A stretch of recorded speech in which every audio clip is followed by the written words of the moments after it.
Good afternoon. My name is Candace Campbell Jackson. I'm privileged to serve as the Senior Vice President and Chief of Staff to the Chancellor here at Syracuse University.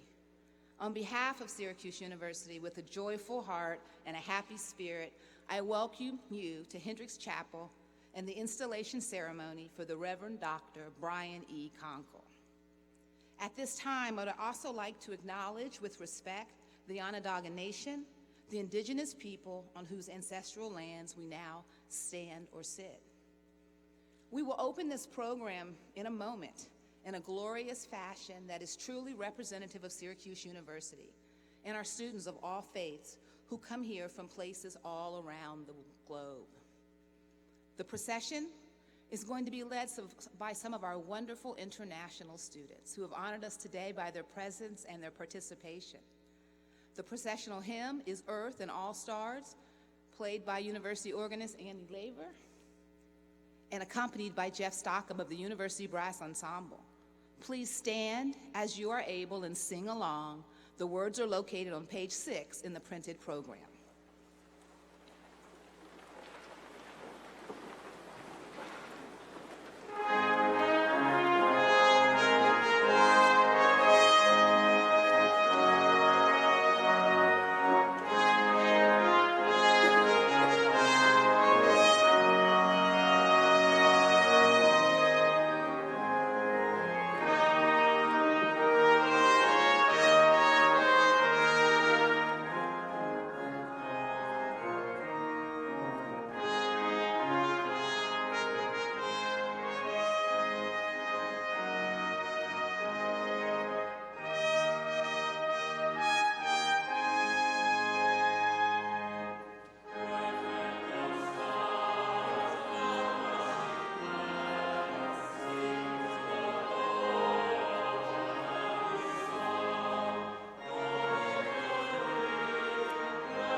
Thank you. Please be seated.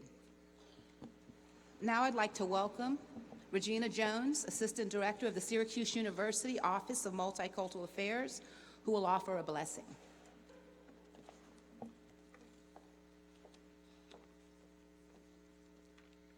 Yamahaskanu, I am thankful you are well. In the way of life of the Haudenosaunee, or people of the Longhouse, whenever people are gathered as we are today, no matter how many are in attendance, the first order of business is to bring our minds together as one and give greetings and thanksgiving to the natural world. Today we see that the cycles of life continue. We have been given the duty to live in balance and harmony with each other and all living things. So now we bring our minds together as one as we give greetings and thanksgiving to each other as people. To our mother, the earth, we send greetings and thanksgiving.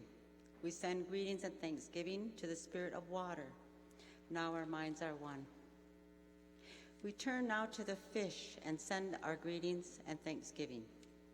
With our minds gathered together, we give thanks and look forward to seeing plant life for many generations to come.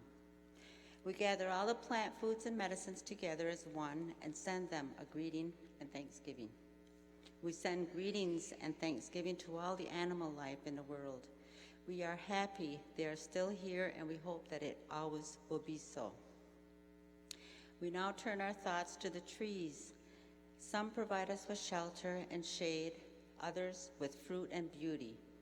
With one mind, we greet and thank the tree life. We put our minds together as one and thank all the birds. Their Creator gave them beautiful songs. Each day they remind us to enjoy and appreciate life. To all the birds, we send greetings and thanksgiving. We are all thankful to the powers we know as the four winds. They help to bring the change of seasons. From the four directions they come, bringing us messages and giving us strength. Now we turn to the west, where our grandfathers, the thunder beings, live.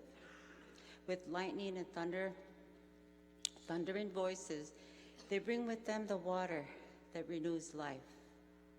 We bring our minds together as one to send greetings and thanksgiving to our grandfathers, the thunderers. We now send greetings and thanksgiving to our eldest brother, the sun. Each day without fail, he travels the sky from east to west, bringing the light of a new day. We put our minds together and give thanksgiving to our oldest grandmother, the moon, who lights the nighttime sky. She is the leader of women all over the world, and she governs the movement of the ocean tides. We give thanks to the stars who are spread across the sky. They guide us home. We gather our minds together to greet and thank the enlightened teachers who have come to help throughout the ages. When we forget how to live in harmony, they remind us of the way we were instructed to live as people. Now we turn our thoughts to the Creator and send greetings and thanksgiving for the gifts of creation. Everything we need to live a good life is here on this Mother Earth. We now have arrived at the place where we end our words. Of all the things we have named, it was not our intention to leave anything out. If something was forgotten, we leave it to each individual to send such greetings and thanksgiving in their own way. Now our minds are one. Daneto.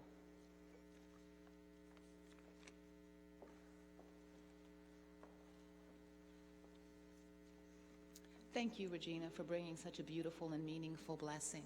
Now I'd like to invite to the podium Board of Trustee member Joan Nicholson, who will bring greetings and remarks on behalf of the Syracuse University Board of Trustees.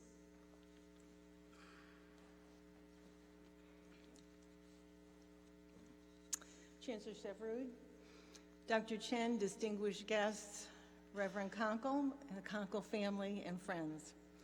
It is an honor and a pleasure to bring greetings to you from the Syracuse University Board of Trustees as we join together to celebrate the installation of Reverend Brian E. Konkol as the 7th Dean of Hendricks Chapel. Hendricks Chapel stands at the physical and spiritual center of the university campus. The chapel's 23 religious groups, 10 chaplaincies and programs support and align with the core mission of the university centered on students and student life, inclusivity of all people, inquiry and dialogue on spiritual and ethical issues, and global outreach and service. Hendricks Chapel was dedicated on June 8, 1930. Though non-denominational, Methodism would have a presence in the administration and programming of the chapel. In gathering my thoughts on our Methodist history for this occasion, I came across the minutes of the February 23, 1870 Methodist State Convention of New York. It was at this meeting that the University at Syracuse was conceived. At the time, there were 1,683 Methodist churches in New York State, 200,000 members, and 25 seminaries. Methodism honored and fostered learning, and this institution, Syracuse University, would be a memorial to that. Notable objectives at the institution included a large provision for aid for students in need, and I quote, opening halls freely to women. Though a conservative educational pathway was planned, this was very forward-thinking for the times, a trait that remains with the university and chapel today. In 1920, Syracuse University would become non-sectarian. However, the trustee bylaws requiring 3 seats on the Board of Trustees representing Central New York Methodist regions continues today. The university maintains voluntary membership in the National Association of Schools and Colleges of the United Methodist Church. Though there is no stipulation for a specific religious affiliation for the Dean of Hendricks Chapel, all 6 of the deans in the 87-year history of the chapel have been Methodist. Now, at this time, I would like to recognize and welcome home to Hendricks Chapel 3 former deans of the chapel who are with us today. Richard Phillips, Thomas Wolf, and Tiffany Steinward.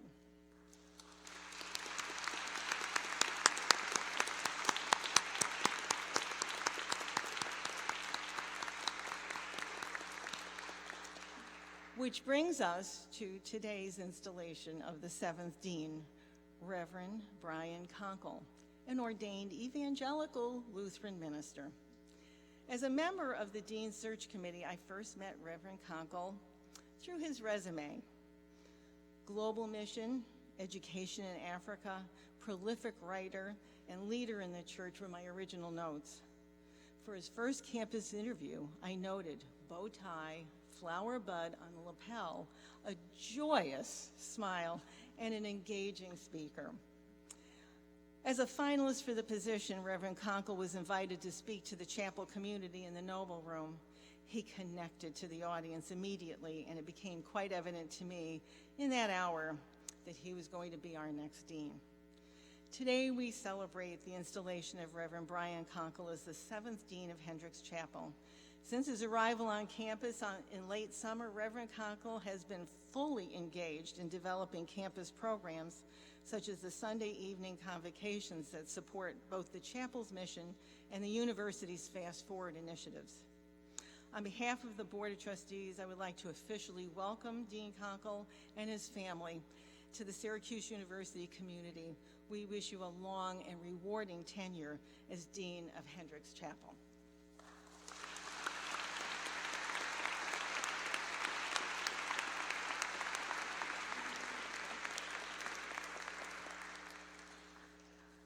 Thank you, Trustee Nicholson. Next, I invite David Van Slyke, Dean of Maxwell School of Citizenship and Public Affairs, to the podium. He will offer greetings on behalf of the faculty.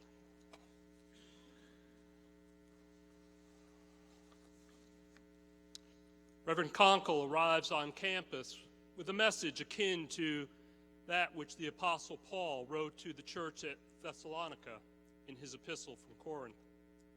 According to the New International Version, St. Paul urged his audience to therefore encourage one another and build each other up, just as in fact you're doing. Reverend Konkol's mission is to increase the impact of Hendricks Chapel as a place of worship, a forum for interfaith dialogue, respect, and mutual understanding. A source of comfort, support, and encouragement, and a place where we come together voluntarily to get to know the diversity of university citizens in a global environment that President George W. Bush recently described as replete with discourse degraded by a casual cruelty. Over the past 87 years, Hendricks has served with the expressed intention of being a place for people of all faiths. The interfaith component sets Syracuse University apart and provides a set of principles for a learning and research environment that is characterized by intellectually rigorous discourse and respect for differences. Dean Konkol's goal is to call us to deeper understanding of one another and the world around us at a time of national crisis in values. Dr. Konkol is already challenging us with the question of why. Why it is imperative that we connect across faith traditions and ethnic backgrounds. Too often we are prepared to talk about the antecedent questions of what we do and how we do it. But too frequently we've not developed a passionate and intentional response for why we do what we do, why we're inspired, why we have a deeper yearning to be connected to one another in mutually beneficial ways.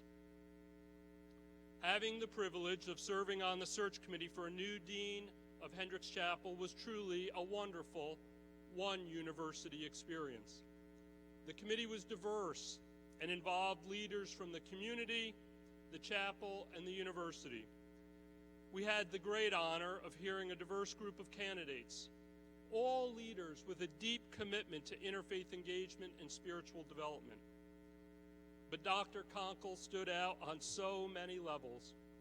Beyond the bow ties and the expansive smile, he brings an old soul wisdom and calmness, matched by an energy and a sense of urgency for meaningful engagement. I have no doubt that Brian will inspire. In getting to know him, I have found the right mix of vision and implementation, informed not only by his asking the why question, but by his efforts to connect with a great many across the campus. I'm confident that his leadership will not be driven by his formal authority, but by the grace that he extends and the peace and blessings he'll bring in times of celebration and in despair. As a faculty member and a dean, I'm delighted to offer greetings and appreciation from all the deans on campus and all the faculty, and to state unequivocally how excited we are to work with you, Brian. We know that your leadership will make a difference. In fact, it already is. Grace be unto you, Brother Konkol. Go forth with wisdom, with courage, with humility, and the understanding that you are here for a purpose, one that can and will have a transformative effect on the Syracuse University community.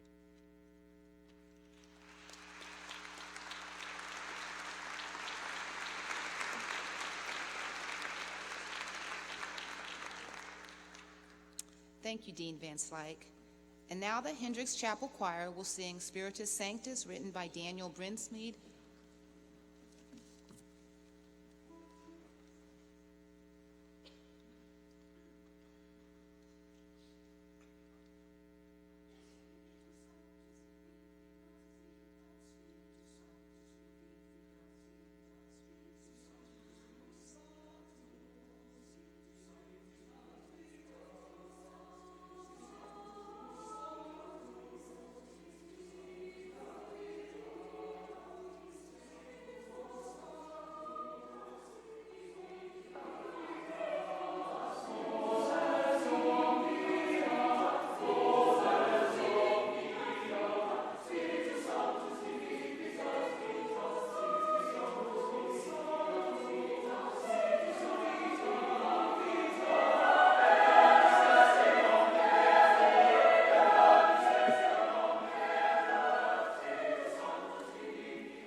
Thank you, Hendricks Chapel Choir, for your ministry of song.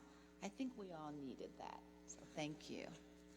I would now like to introduce James Franco, class of 2018, and Syracuse University Student Association President, and Angie Patty, also class of 2018 and Student Association Vice President. They will offer remarks on behalf of the Student Association.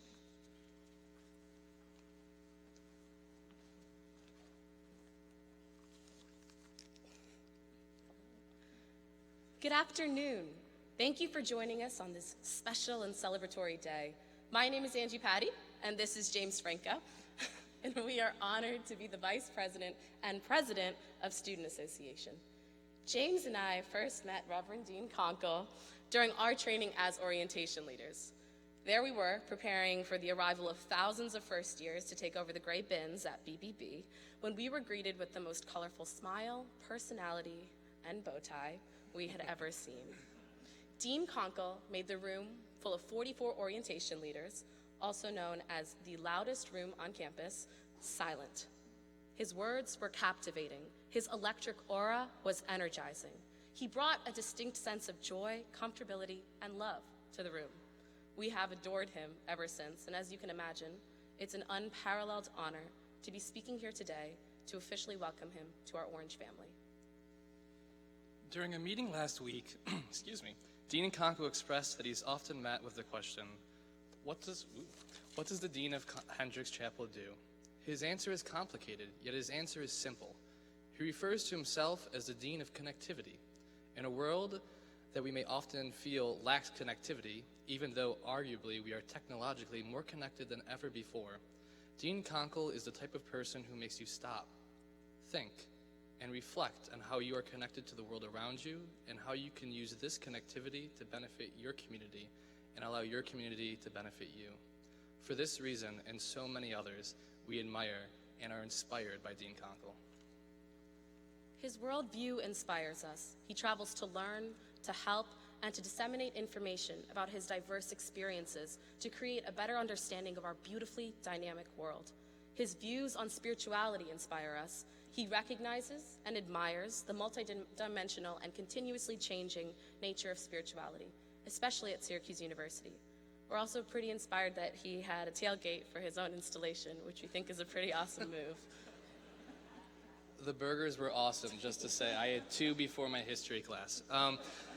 The only possible complaint that the 2 of us can muster up about Reverend Dean Konkol is that we are both seniors, and that our time working alongside him is limited.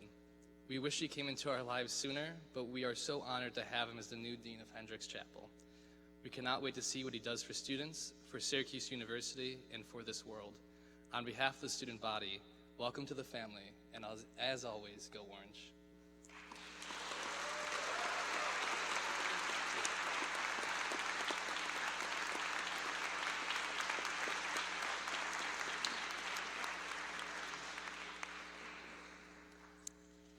Well, James and Angie, your time with Dean Konkol may be short, but I think you've summed him up. You've got his number. I must admit, we were all raising our eyebrows at the tailgate, but we wanted to support and not judge. And I'm hearing from the students it was a hit. So you were right on, Dean. Thank you. Now, for one of the moments our dear and good Dean Konkol is most anticipating with joy and some brotherly trepidation. Dean Konkol, wait a minute. The chaplains and I have prayed over this moment. You've been forgiven for being a pesky little brother. Eric would not use this moment to get even for any past brotherly transgressions. It's going to be okay. Eric? Okay. I would like to call forward Eric Konkol, head men's basketball coach at Louisiana Tech University, to represent the Konkol family and share remarks about your brother on this occasion of his installation.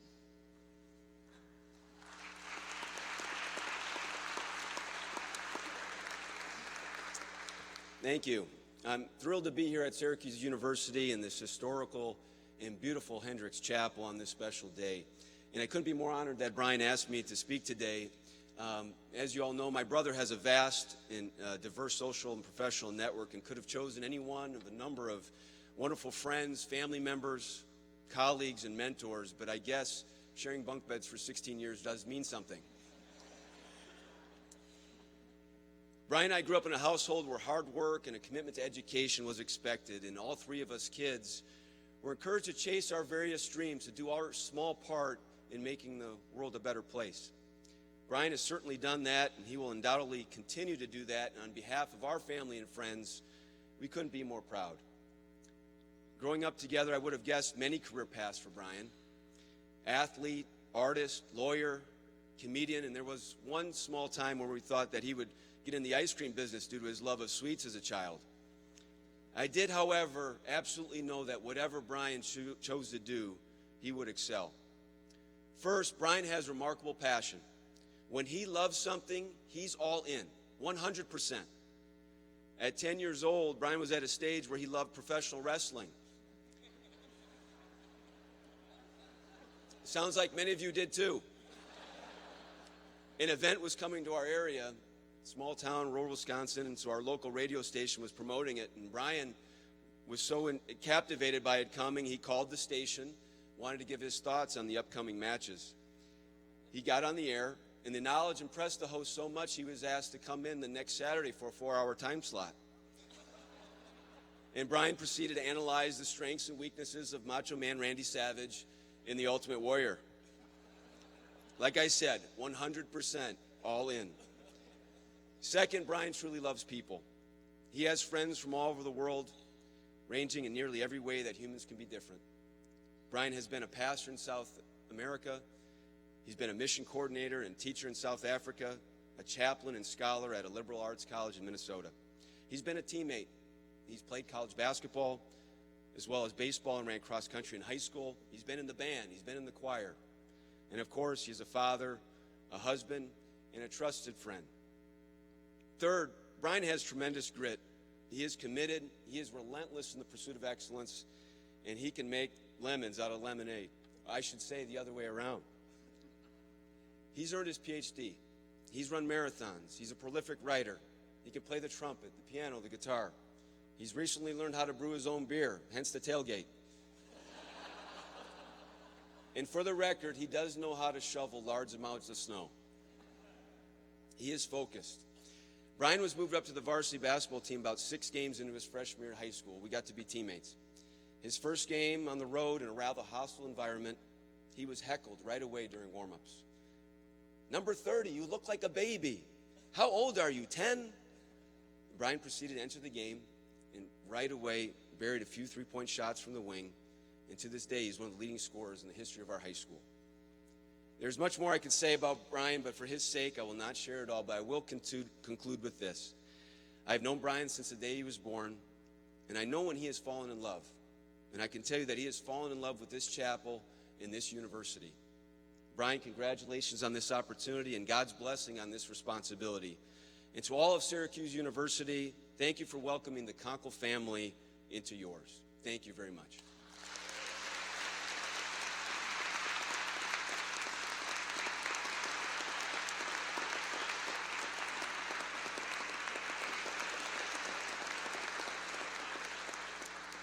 Thank you, Eric.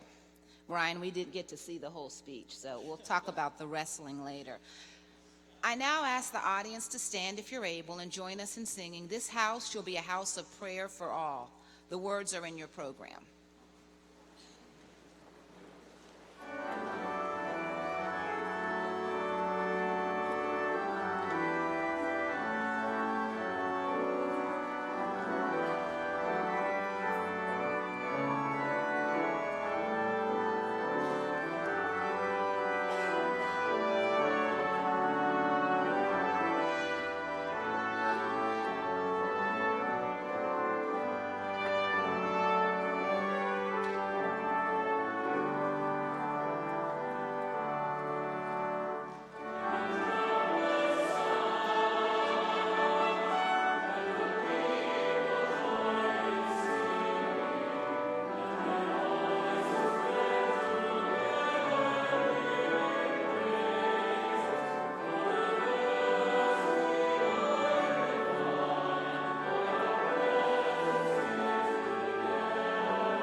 Michelle Wheatley, Vice Chancellor and Provost, will now offer a reading.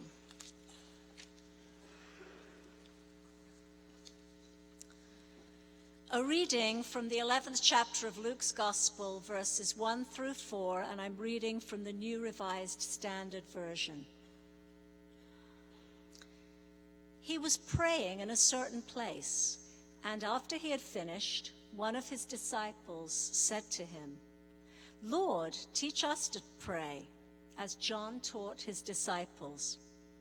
He said to them, "When you pray, say, 'Father, hallowed be your name, your kingdom come. Give us each day our daily bread, and forgive us our sins, for we ourselves forgive everyone indebted to us.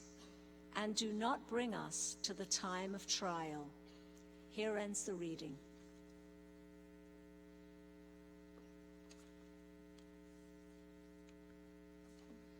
Thank you, Provost Wheatley.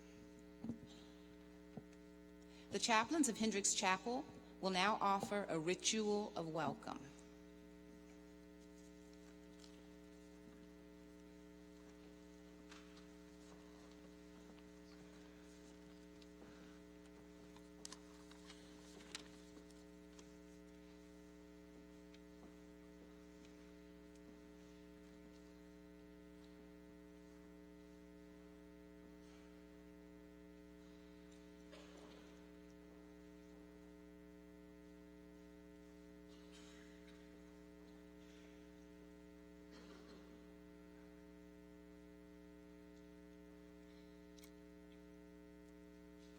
Dean Konkol, as chaplains of Syracuse University, each of us from religious and spiritual traditions as diverse as the human experience itself, today we gather to accompany you with the laying on of our hands.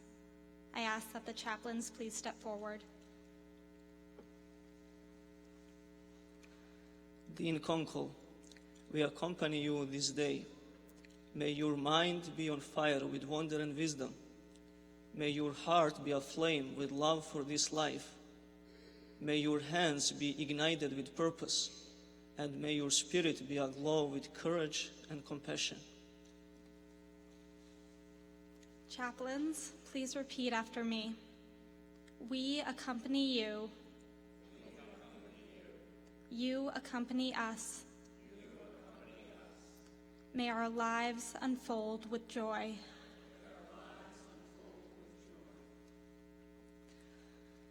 Let us pray. Giver of all things, who has gathered and empowered diverse leaders of this society, graciously behold this your servant, now called to the office of Dean of Hendricks Chapel at Syracuse University.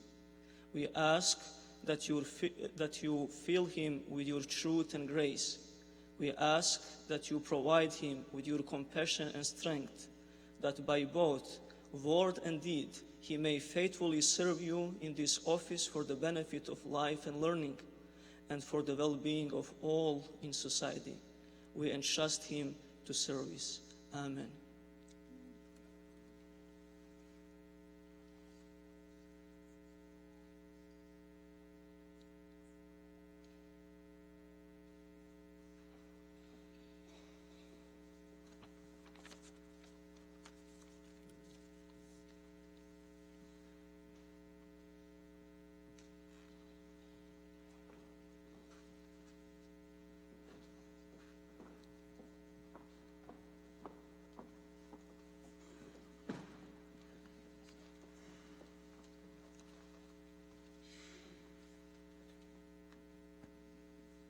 Thank you, chaplains. I would now like to invite forward students of the Spiritual Life Council for the charge of office.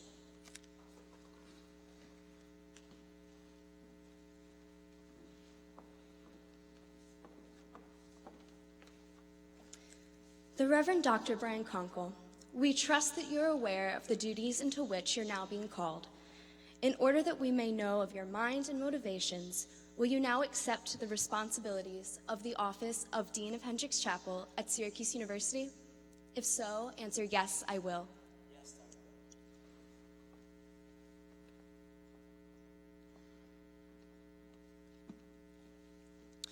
will you endeavor to discharge the duties of your office to promote academic excellence in all that we do, so that whatever we do in this university, we may seek to do it well? If so, answer, yes, I will. Yes,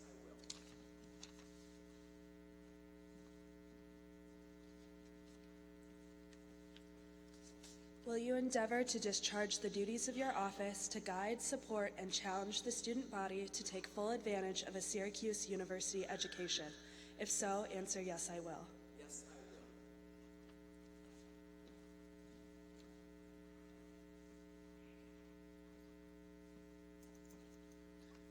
will. Will you endeavor to discharge the duties of your office to foster an atmosphere of respect that affirms the dignity of all, so that all contributions are recognized and valued? If so, answer, yes, I will. Yes, I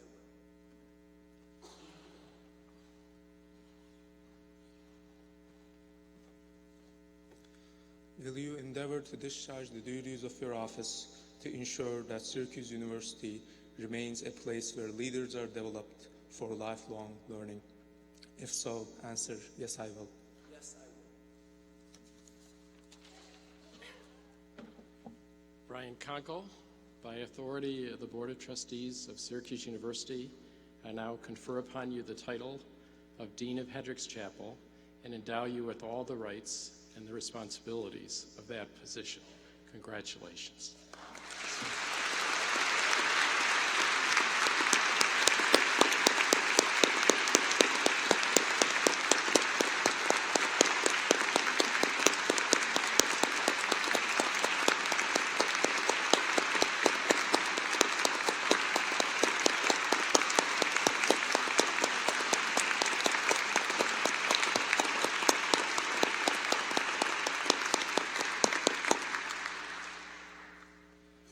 Welcome all of you, and especially welcome Brian Konkol to the heart and soul of Syracuse University. I'm so grateful that all of you have come here today, students, faculty, staff, Board of Trustees, religious leaders, community members. I'm grateful that you've all come together to honor Hendricks Chapel and its new dean. I have 3 very short messages and 1 gift to present on behalf of all of us. The first message is of thanks to the Hendricks Chapel Review Committee and its members, and the Hendricks Chapel Dean Search Committee and its members for helping this university form a vision and recruit a great dean. The committees were chaired by Senior Vice President Candace Campbell-Jackson and Professor Sam Clements, who also served for 2 years as interim dean of Hendricks Chapel. I believe Hendricks Chapel is in good shape and has a promising future, in part because of the leadership of Candace and Sam, and I'd ask that we thank them now.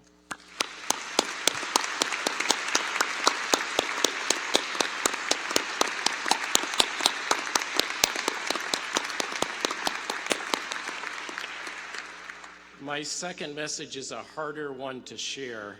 I have taught and served on many great university campuses, both public and private.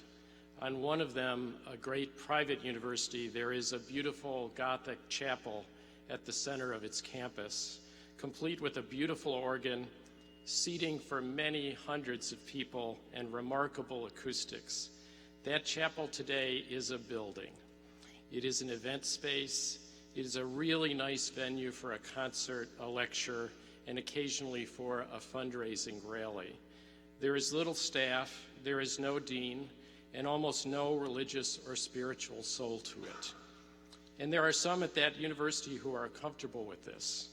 They view the tension between faith and reason as a negative at a great university, and they prefer that faith migrate underground to the margins on the outskirts of that campus.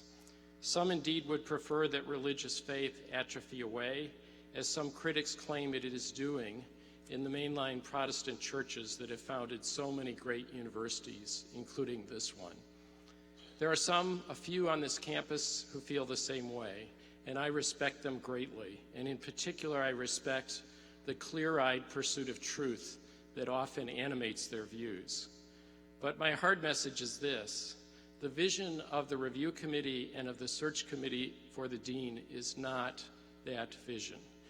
Their goal is not to emulate the Shakers, to pursue a narrow, purist vision of religious and spiritual life that in the end includes very few and leaves behind only a beautiful building, some songs, and some furniture. Their goal is to keep Hendricks Chapel as the vibrant and dynamic center of religious and spiritual life on this campus by embracing our students where they are, by recognizing what they need, and by serving them and thereby the entire community to which our students can contribute. This means that the role of Hendricks Chapel is not to exclude students, but to embrace them, not to impose one orthodoxy, but to respect devout faith and spirituality in all faith traditions, including those with no faith tradition, as they evolve. This means that in this house of prayer for all people, all are welcome, including those with whom we might disagree on issues of faith, spirituality, politics, or reason. This means that it does matter how many students Hendricks Chapel serves. It does matter, like the words of the gospel on this ceiling, whether our deans and chaplains are helping many students to find their way to know the truth so that it may make them free. My third message is that Brian Konkol is the right dean to pursue the vision of the review committee and to continue the historic mission of this chapel. I'm so grateful to Brian and his whole family for supporting him in answering this call. To hear Brian preach, to see him interact with people of all faiths and no faith, to watch him lead is truly a revelation. I believe that if all the deans of Hendricks Chapel, living and dead, and all the chancellors could be here today, a great cloud of witnesses, they would stand up and cheer at the leader we have just installed. He is animated by his faith. He is animated by his faith. He lives his values every day. He is a patient, determined, and effective master of outreach and community.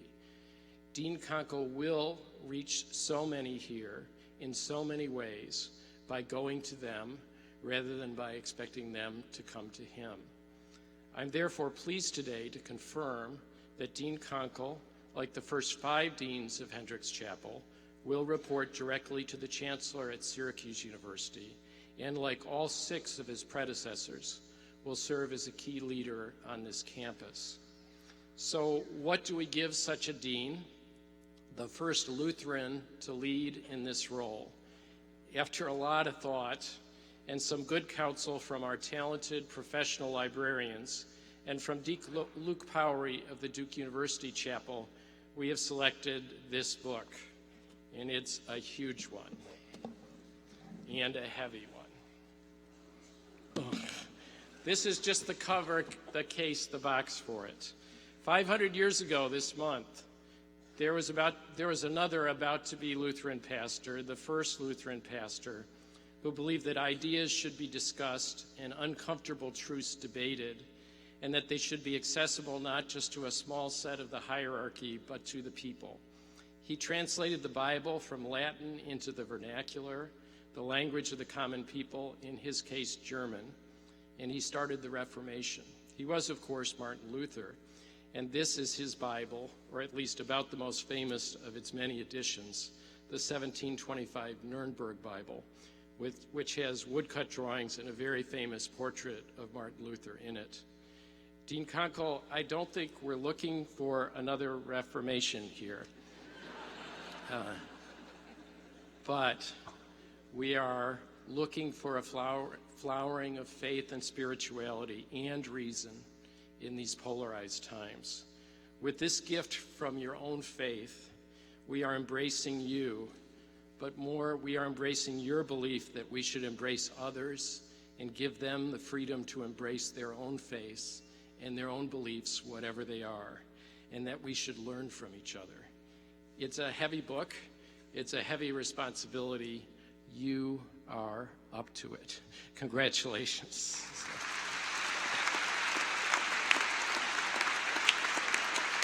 Put it right there. Thank you.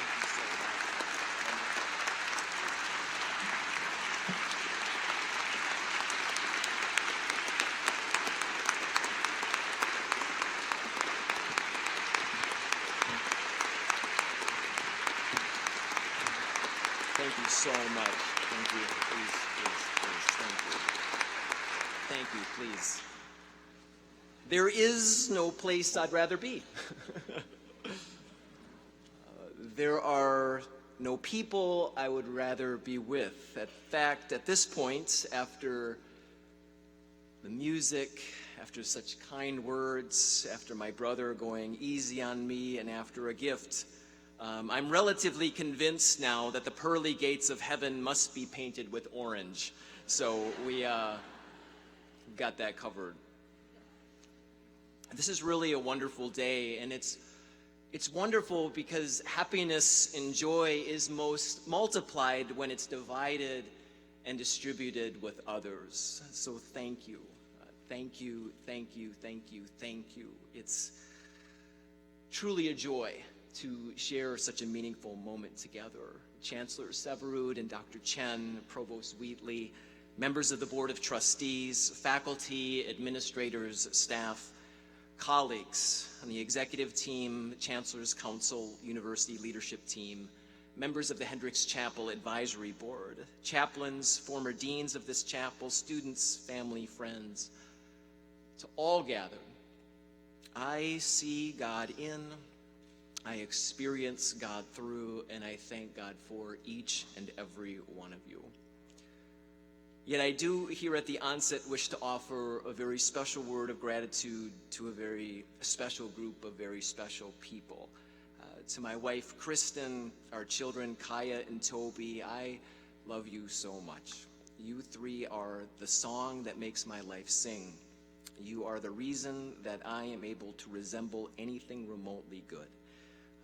This is your day, and because you rarely get the public thanks you deserve, I invite you to please stand so we can give you a round of applause. So thank you.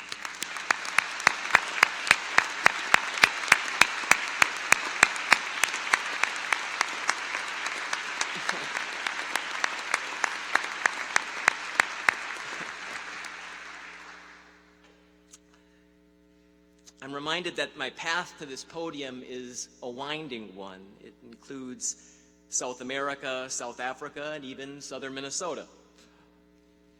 But it began about 900 miles to the west of this chapel in the community of Amherst, Wisconsin, my hometown, where I shared a room and, yes, a bunk bed with my brother Eric.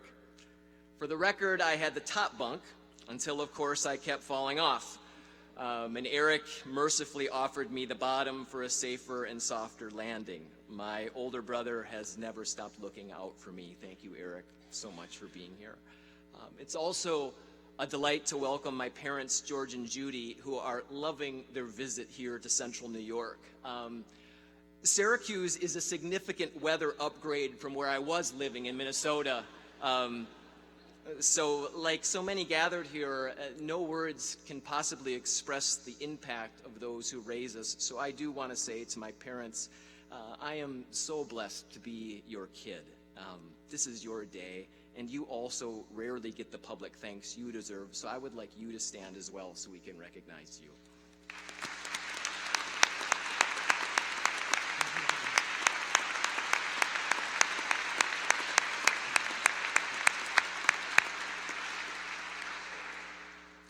My response to these proceedings begin where the journey to these proceedings began.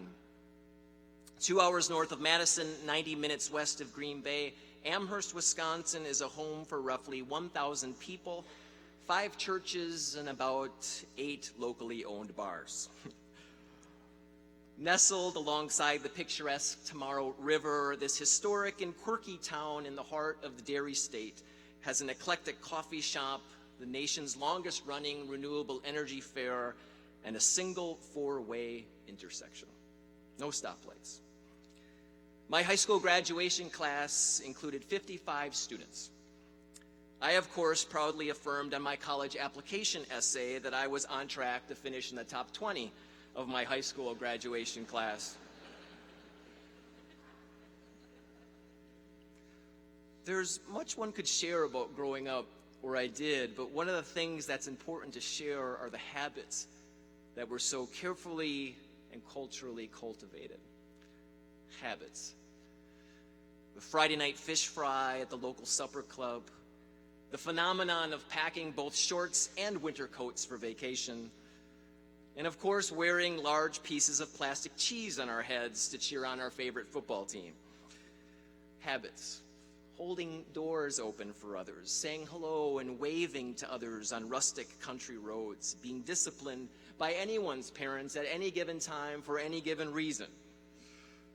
And of course, just being in other people's business, for better or worse, in good times and in bad. Habits. In the midst of this time of fresh endings and new beginnings here at Hendricks Chapel and Syracuse University, it's important to consider the importance of habits. In the midst of this time of transition, it's important to recognize the power of habit, as habits are not only that which fill the actions and assumptions of our everyday lives, but habits in many ways shape, guide, and even define the totality of our lives. As William James wrote in 1892, all our life is but a mass of habits. Our lives at their very core are a mass of shrinking and expanding habits. As was uncovered by a recent peer-reviewed study, all of the choices we make each and every day may feel like the product of well-considered, reflective, and/or rational decision-making, but they're not. As the research concluded, more than 40% of the actions we perform each day are not the result of actual decisions, but the direct consequence of perpetual habit. Which is important for us to recognize, for although each of our habits might seem relatively little on their own, over the course of time, of course, habits matter. They matter a great deal. The meals we consume, the words we speak, the attitudes we choose, the products we purchase, all of these habits have an enormous impact on our lives and, of course, the lives of one another. But, of course, while our habits are powerful, they are also delicate. And as any competent advertising executive would be sure to remind us, habits can also be deliberately designed. Which means, although habits often occur without our cognitive consent, they can also be reshaped with fiddling with their parts. And in light of the scripture reading that was shared just a few moments ago, as a person of Christian faith, I am increasingly convinced that Jesus was aware of this reality. For his words and deeds reveal an intimate understanding surrounding the power and the possibilities of both personal and public habits. Among other things, Jesus was a gifted educator and organizer because he was aware of the power and possibilities of habit, which is why he tried to cultivate a number of personal and public habits throughout his life, such as the one we heard in the reading for today, where in Luke's gospel, Jesus teaches his disciples how to pray, and in doing so, he not only instills a habit, but what some might call habits of the heart. And more specifically, Jesus instilled a habit of the heart in service to the common good. He says, "Give us this day our daily bread. Forgive us our sins, for we ourselves forgive everyone indebted to us." Even in these brief lines, we hear vocabulary of cooperation and collaboration, such as our, us, we, and everyone. And at no place do we hear the all too common vernacular of I, me, or mine. Which means when we pause to reflect on the nature of these recognizable words, we reaffirm that they were grounded in a social ethic to love our neighbors as we wish to be loved ourselves.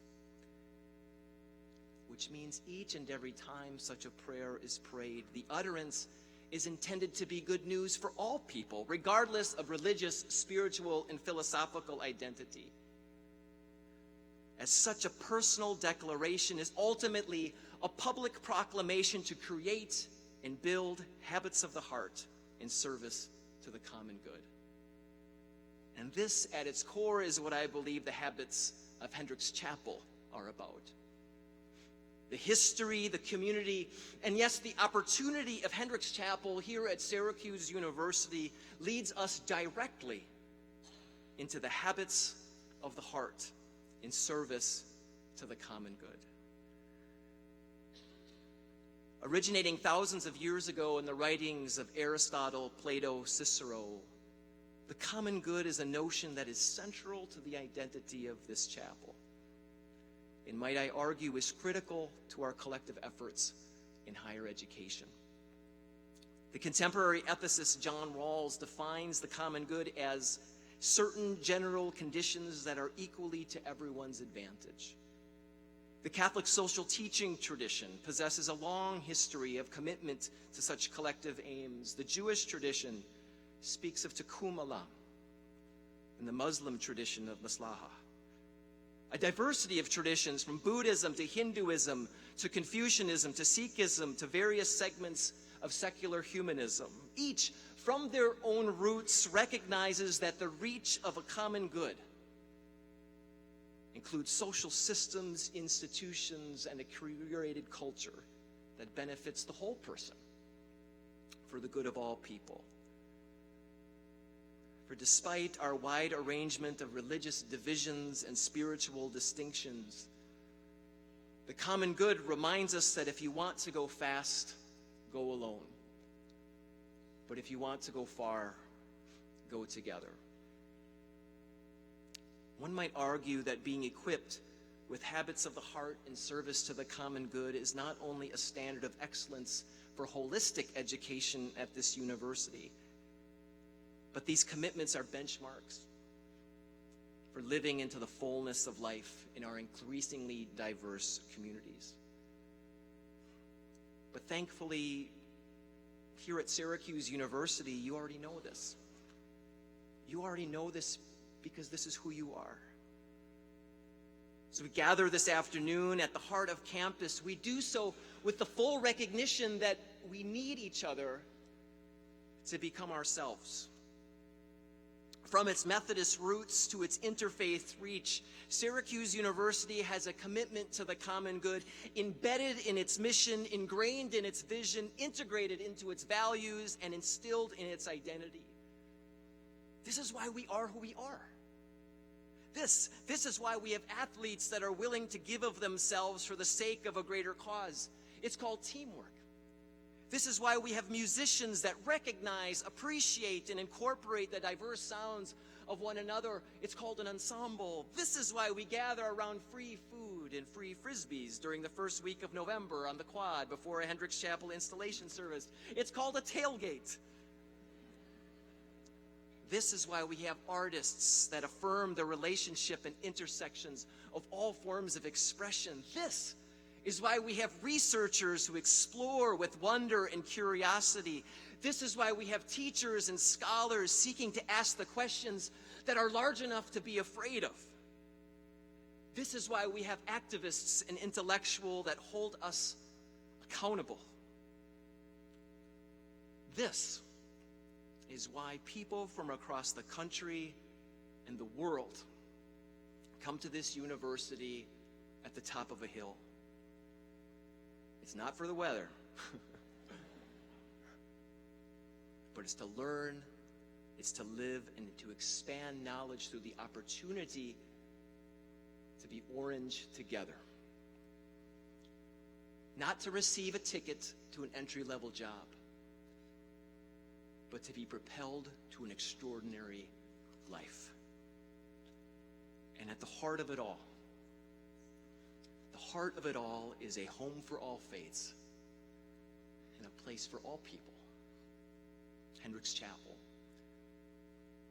From its dedication in 1930 to this day and beyond, Hendricks Chapel. A healing heart, a dreaming heart, a visible and vibrant and beating heart. A heart that sends life throughout the body of this campus and out into all corners of our global community, inclusive of all, for the sake of all. And to this I say thanks be to God. So I want to conclude where I began. I graduated from Amherst High School, but in many ways I was educated at Nelsonville Lutheran Church. My mother was in charge of the Sunday school there. I think I still have the record for perfect attendance in the Sunday school there.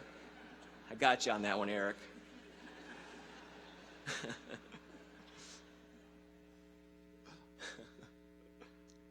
When Sunday school ended at 10:15 and worship started at 10:30, I did not sit with my family, but I was allowed to sit with my grandmother on the other side, which was, quite frankly, quite awesome. My grandma gave me about 5,000 pieces of candy every single Sunday morning. People wonder if there's such a thing as a charismatic Lutheran. I grew up as a charismatic Lutheran because of that sugar high for about that 45 minutes.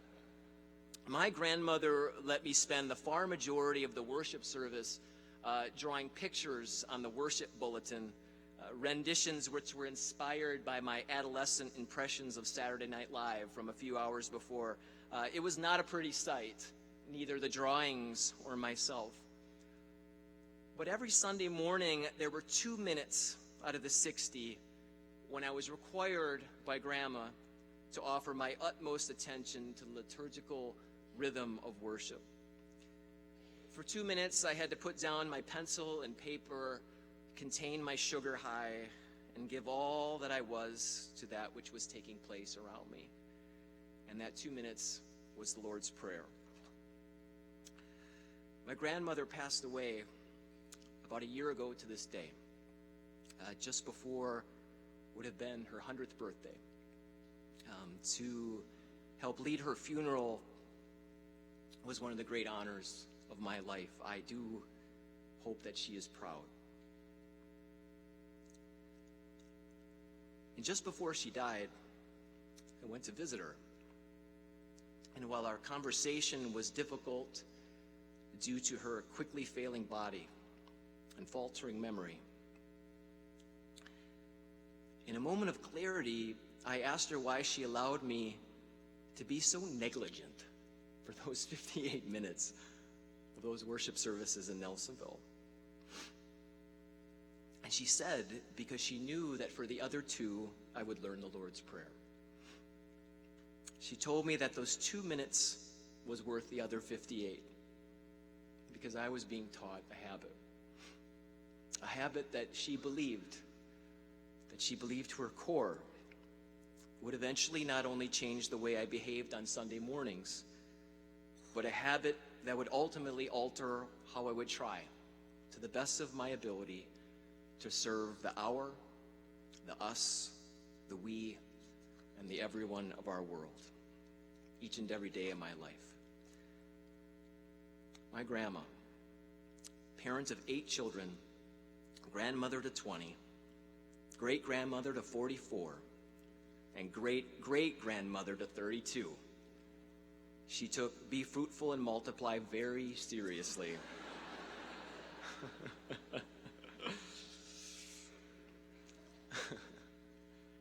As one with the wisdom that comes with living nearly a century, she knew not only are habits powerful and delicate, but habits are contagious.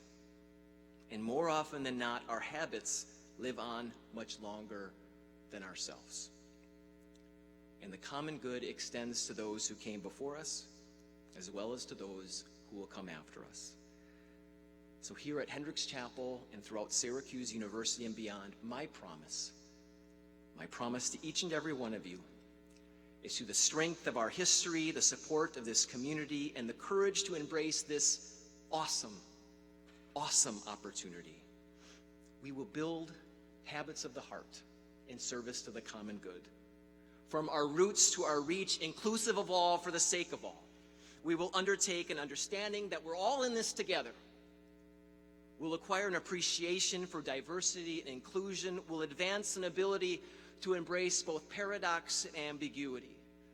For the sake of the our, the us, the we, and the everyone, we will create a capacity for community. We'll explore what it means to think critically and love openly. We will say what we believe, and we'll believe what we say. we'll do these things because we will do them together. Because at Syracuse University, we're better when we're together. And our commitment to, with, and for each other, it will live on. And it will live on far longer than ourselves. My friends, this is your chapel. This is your day. This is our moment. From this heart to yours, thank you. God bless you. Amen.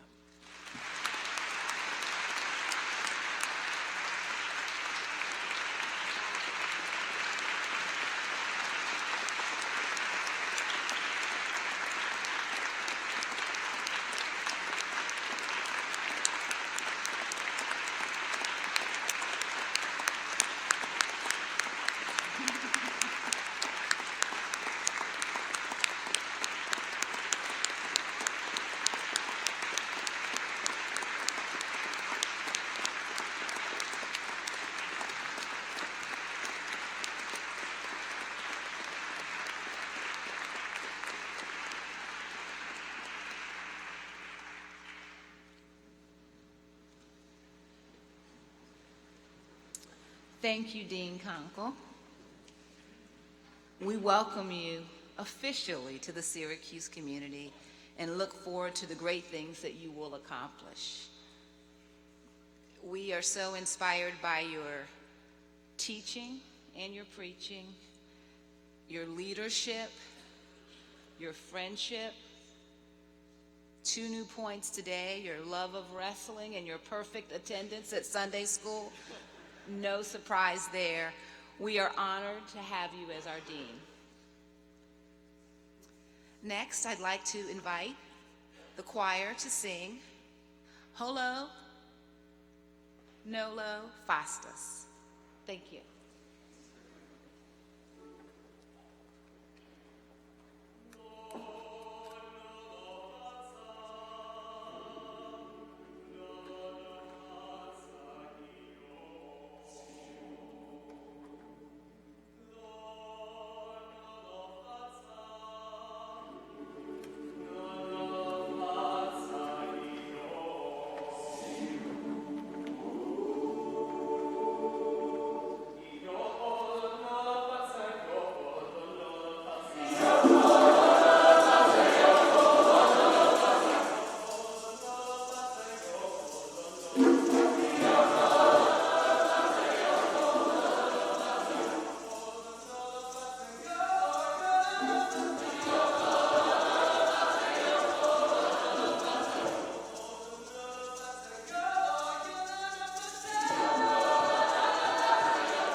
Thank you, choir. You have just given our new dean the gift of a beautiful rendition of one of his favorite songs. So thank you.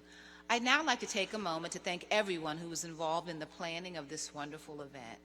The Hendricks Dean Installation Committee, the staff, the chaplains of Hendricks Chapel, the Chancellor's Office, and the Office of Special Events. And also I want to thank the members of the Syracuse University community for taking part in such a wondrous occasion. We ask that you please join us immediately following the ceremony at the Life Sciences Complex of the Miltium Atrium for a reception. The choir will now offer a final song.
Thank you, choir.